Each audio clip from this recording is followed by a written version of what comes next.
পুরোদমে Iran, Israel, ফিলিস্তিন, হুতি বাহিনী চতুর্মুখী এক ভয়ঙ্কর যুদ্ধ চলছে।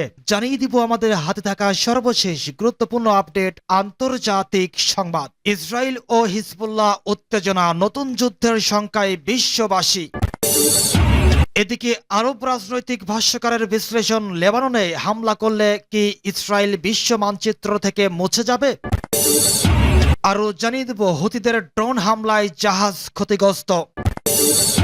এরপর জানিয়ে দেব জমে উঠেছে প্রচারণা, কে হচ্ছেন ইরানের পরবর্তী প্রেসিডেন্ট। আরও থাকছে পাল্টাপাল্টি হামলা বাড়িয়েছে রাশিয়া ও ইউক্রেন। এবং সর্বশেষ জানিয়ে দেব হুমকির মুখে পারমাণবিক নীতিতে পরিবর্তন আনার ইঙ্গিত দিল রাশিয়া। শুনছিলেন গুরুত্বপূর্ণ সংবাদ শিরোনাম, এবারে বিস্তারিত। তবে তার আগে অনুরোধ থাকবে ভিডিওটিতে একটি লাইক এবং কমেন্টস করে জানিয়ে দিন আজকের এই ভিডিও সম্পর্কে আপনার মূল্যবান মতামত। ইসরায়েল হিজবুল্লাহর উত্তেজনা, নতুন যুদ্ধের শঙ্কায় বিশ্ববাসী। গাজায় ইসরায়েলি আগ্রাসনের মধ্যেই উত্তপ্ত হয়ে উঠেছে লেবানন সীমান্ত। এতে করে নতুন যুদ্ধের শঙ্কায় বিশ্ববাসী। রাত হলেই সীমান্তে বাড়ে ইসরায়েল ও হিজবুল্লাহর হামলা পাল্টা হামলা। এরই জেরে সীমান্তবর্তী বাসিন্দাদের মধ্যে দেখা দিয়েছে উদ্বেগ, উৎকণ্ঠা। সম্প্রতি ব্রিটিশ সংবাদ মাধ্যম বিবিসিকে নিজেদের ভয়ঙ্কর অভিজ্ঞতার বর্ণনা দেন সীমান্তবর্তী বেশ কয়েকজন বাসিন্দা। ইসরায়েলি বাহিনীর মুহুর্মুহু হামলায় টিকতে না পেরে সীমান্তবর্তী 90,000 বাসিন্দাকে নিরাপদ স্থানে সরিয়ে নিয়েছে লেবানন। এই সীমান্ত থেকে মাত্র 7 কিলোমিটার দূরে থাকেন ফাতিমা বিলহাস। তিনি জানান, যখন ইসরায়েল বোমা হামলা চালায় তিনি রীতিমতো ভয়ে কাঁপতে থাকেন। নিরাপদ স্থানে সরে যাওয়ার প্রসঙ্গে তিনি জানান, তারা গাজাবাসীর মতো বাস্তুচ্যুত হতে চান না, নিজের ঘরে থাকতে দৃঢ় প্রতিজ্ঞ ফাতেমা। একই ধরনের পরিস্থিতি বিরাজ করছে ইসরায়েল সীমান্তেও। ডেভিড কামানি নামের এই ইসরায়েলি থাকেন সীমান্তবর্তী শহর কিরিয়াত শমনায়। তিনি জানান, প্রতি রাতেই তার বাড়ির আঙ্গিনায় গোলাবারুদ আঘাত হানে। গোলার আঘাতে তার বাড়ির বেশ কিছু জায়গায় ফাটল ধরেছে। তার গাড়িও বিধ্বস্ত হয়েছে রকেট হামলায়। ডেভিড দীর্ঘ 71 বছর ধরে এখানে থাকেন, তার জন্মও এখানে। তাই যতই হামলাই হোক না কেন বাড়ি থেকে কোথাও যেতে চান না ডেভিড। এদিকে বাইরুতের অনেক বাসিন্দাও নিয়ে রেখেছেন প্রস্তুতি। ইসরায়েল হিজবুল্লাহ সরাসরি যুদ্ধে জড়িয়ে পড়লে যে কোনো সময় তারা দেশ ছাড়তে পারেন। ইসরায়েলি প্রতিরক্ষা বাহিনী জানিয়েছে, গত 7 অক্টোবর ইসরায়েল ভূখণ্ডে হামাসের হামলার পর তাদের সীমান্তে হিজবুল্লাহর উপস্থিতি সহ্য করবে না তারা। ইসরায়েলের এই হুমকির জবাবে বুধবার 19 জুন এক টেলিভিশন ভাষণে হিজবুল্লাহর মহাসচিব হাসান নাসরুল্লাহ বলেছেন, যুদ্ধ শুরু হলে ইসরায়েলের কোনো জায়গায় নিরাপদ থাকবে না, হামলাও সবখানে হতে পারে। তিনি আরো বলেছেন, সাইপ্রাস তাদের সাহায্য করেছে, তারা তাদের বিমানবন্দর ও বিভিন্ন ঘাঁটি ব্যবহার করতে দিচ্ছে ইসরায়েলকে, তাই তারাও হামলা থেকে রেহাই পাবে না। অন্যদিকে ইসরায়েল ও লেবাননের সশস্ত্র গোষ্ঠী হিজবুল্লাহর মধ্যে বাড়তে থাকা সংঘাত নিয়ে সতর্ক করেছেন জাতিসংঘের মহাসচিব অ্যান্টনি গুতেরেস। শুক্রবার 21 জুন এক সংবাদ সম্মেলনে জাতিসংঘ মহাসচিব বলেছেন, উভয় পক্ষ যেভাবে পাল্টাপাল্টি হুমকি দিচ্ছে তাতে একটি সর্বাত্মক যুদ্ধ শুরু হওয়ার আশঙ্কা বাড়ছে।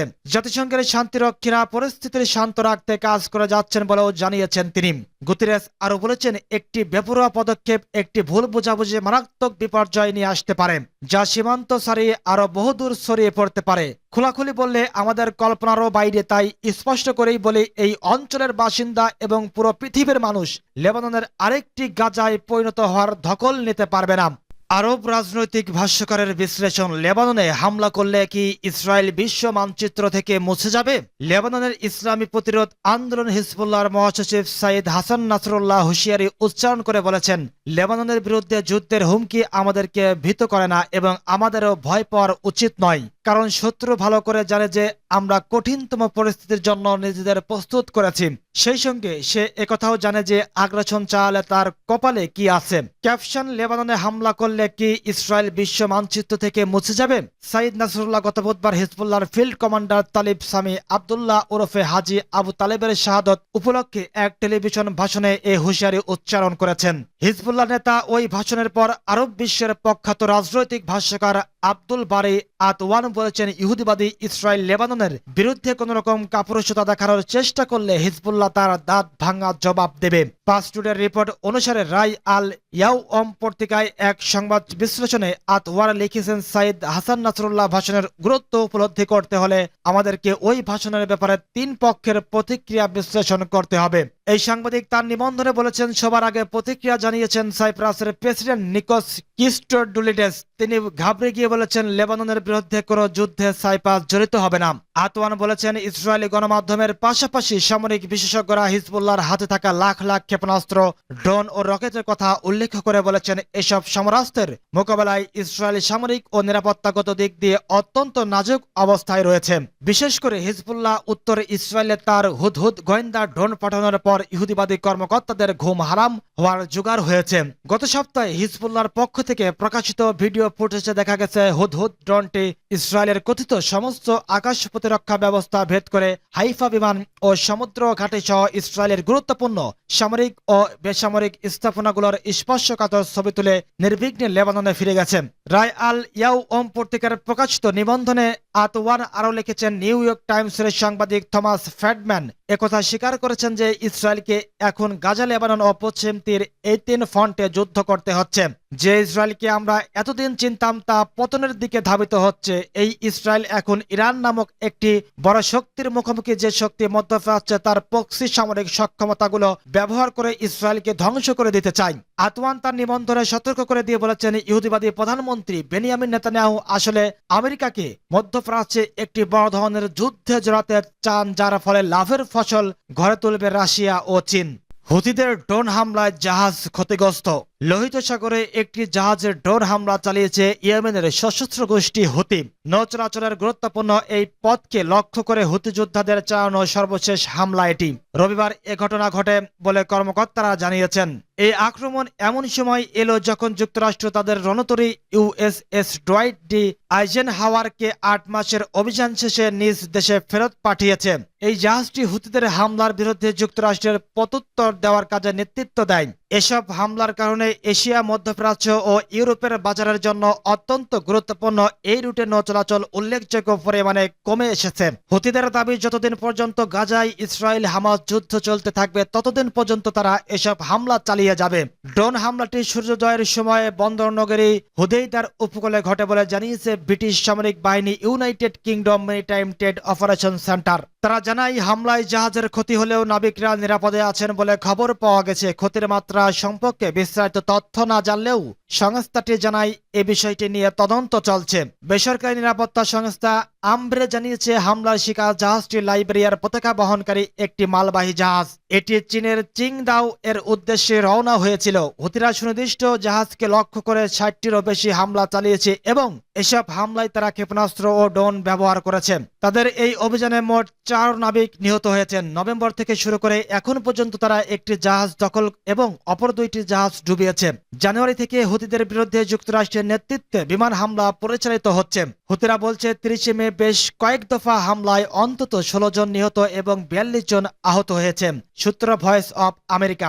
জমে উঠেছে প্রচারণা, কে হচ্ছেন ইরানের পরবর্তী প্রেসিডেন্ট। আসন্ন প্রেসিডেন্ট নির্বাচনকে কেন্দ্র করে ইরানে জমে উঠেছে প্রার্থীদের প্রচারণা। বিশ্ববিদ্যালয়, বাণিজ্যিক কেন্দ্র, কারখানার পাশাপাশি বিভিন্ন সমাবেশে বক্তব্য রাখছেন প্রার্থীরা। ভোটারদের মাঝে গণসংযোগ চালাচ্ছেন প্রার্থীরা। অর্থনৈতিক সংস্কার, মুদ্রাস্ফীতি কমানো এবং পররাষ্ট্রনীতিকে বেশি গুরুত্ব দিচ্ছেন তারা। এদিকে বিভিন্ন জরিপে জনপ্রিয়তার দৌড়ে এগিয়ে আছেন মোহাম্মদ বাঘের, কালিবাফ, মাসুদ পেজেশকিয়ান ও সাইয়েদ জলিলি। তবে প্রচারণা রেসে পিছিয়ে নেই বাকি 3 প্রার্থী, আমির হাশেমি, আলী রেজা জাকানি এবং মোস্তফা পুর মোহাম্মদী। প্রসঙ্গত, গত 19 মে আজারবাইজানের সীমান্তবর্তী এলাকা জলফায় ভয়াবহ হেলিকপ্টার দুর্ঘটনায় হয়। দুর্ঘটনায় মারা যান ইরানের প্রেসিডেন্ট ইব্রাহিম রাইসি, দেশটির পররাষ্ট্রমন্ত্রী, পূর্ব আজারবাইজানের গভর্নর সহ অনেকেই। রাইসির মৃত্যুর পর ইরানের সংবিধান অনুসারে ভাইস প্রেসিডেন্ট মোহাম্মদ মুখভার 68 দেশটির অন্তর্বর্তীকালীন রাষ্ট্রপতি হন।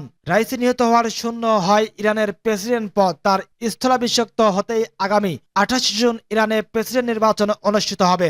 আগামী 26 তারিখ পর্যন্ত প্রচারণা চালাতে পারবেন প্রার্থীরা। পাল্টাপাল্টি হামলা বাড়িয়েছে রাশিয়া ও ইউক্রেন।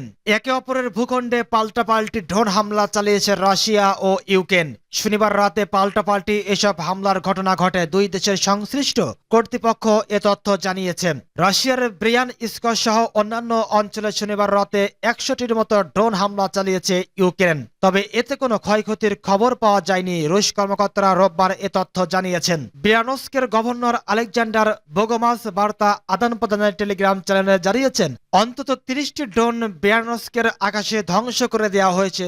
সোনেস্কো অঞ্চলের আকাশেও ইউক্রেনের ড্রোন রাশিয়ার আকাশ প্রতিরক্ষা ব্যবস্থা ধ্বংস করেছে বলে সেখানকার গভর্নর ভ্যাসিলি আনোখিন জানান। অন্যদিকে ইউক্রেনের দ্বিতীয় বৃহত্তর শহর খার্কিভে রাশিয়ার বোমা হামলায় অন্তত 3 জন নিহত এবং আরো 52 জন আহত হয়েছেন।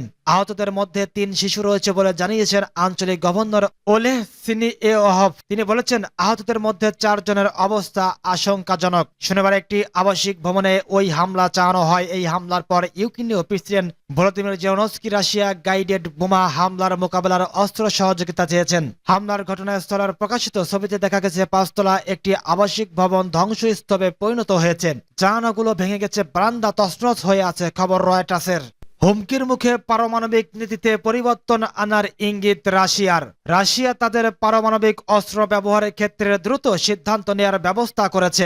রবিবার রাশিয়ার পার্লামেন্টের নিম্নকক্ষের প্রতিরক্ষা কমিটির প্রধান আন্দ্রে কাত্তাফোলভ জানিয়েছেন, রাশিয়ার বিরুদ্ধে হুমকি বাড়লে পারমাণবিক অস্ত্র ব্যবহারের সিদ্ধান্ত গ্রহণের সময় পরিবর্তন করতে পারে মস্কো। দেশটির রাষ্ট্রীয় সংবাদ সংস্থা আরআইএ তথ্য জানিয়েছে, ইউক্রেন যুদ্ধ শুরু হওয়ার পর থেকে রাশিয়া ও পশ্চিমা দেশগুলোর মধ্যে উত্তেজনা বাড়ছে, যা 1962 সালের কিউবান ক্ষেপণাস্ত্র সংকটের পর সবচেয়ে বড় সংঘাত হিসেবে ধরা হচ্ছে। গত মাসে রুশ প্রেসিডেন্ট ভ্লাদিমির পুতিন বলেছিলেন, পারমাণবিক অস্ত্র ব্যবহারের নীতিতে পরিবর্তন আনার সম্ভাবনা রয়েছে। আন্দ্রে কাত্তাফোলভ, যিনি একসময় সিরিয়ার রাশিয়ান বাহিনীর কমান্ডার ছিলেন এবং বর্তমানে ক্ষমতাসীন ইউনাইটেড রাশিয়া পার্টির একজন আইন প্রণেতা, বলেন, পারমাণবিক অস্ত্র ব্যবহারের নীতিমালায় নির্দিষ্ট পরিবর্তনের আলোচনা এখনো প্রাথমিক পর্যায়ে রয়েছে। রাশিয়া 2020 সালের পারমাণবিক নীতিমালায় বলা হয়েছে, ব্যাপকভাবে পারমাণবিক বা গণবিধ্বংসী অস্ত্রের হামলার মুখে পড়লে অথবা প্রচলিত অস্ত্রের হামলায় যখন রাষ্ট্রের অস্তিত্ব হুমকির মুখে পড়বে, তখনই কেবল প্রেসিডেন্ট পারমাণবিক অস্ত্র ব্যবহার করার সিদ্ধান্ত নিতে পারেন। বর্তমানে রাশিয়া এবং যুক্তরাষ্ট্রকে বিশ্বের বৃহত্তর পারমাণবিক শক্তি হিসেবে বিবেচনা করা হয়। বিশ্বের প্রায় 88% পারমাণবিক অস্ত্র এই দুই দেশের হাতে রয়েছে। উভয় দেশই তাদের পারমাণবিক অস্ত্রাগারের আধুনিকায়ন করেছে। এদিকে চীনও দ্রুত তার পারমাণবিক অস্ত্রাগার বাড়াচ্ছে। এ মাসে পুতিন ইঙ্গিত দিয়েছেন, ইউক্রেনে পারমাণবিক সংঘাতে যাওয়ার প্রয়োজন নেই। তিনি বলেছেন, ইউক্রেনে বিজয় নিশ্চিত করতে রাশিয়ার পারমাণবিক অস্ত্র ব্যবহার করার দরকার নেই। তবে প্রয়োজনে রাশিয়া তাদের পারমাণবিক অস্ত্র ব্যবহারের সিদ্ধান্তের জায়গা বদলাতে পারেন। এটি রাশিয়ার কট্টরপন্থীদের পক্ষ থেকে পুতিনের উপর চাপ হিসেবে দেখা হচ্ছে। গত সপ্তাহে পুতিন আবার বলেছেন, মস্কোকে পারমাণবিক অস্ত্রের সিদ্ধান্ত পরিবর্তন করতে হতে পারে, কারণ রাশিয়ার প্রতিপক্ষরা নতুন ধরনের পারমাণবিক অস্ত্র তৈরির পথে হাঁটছে।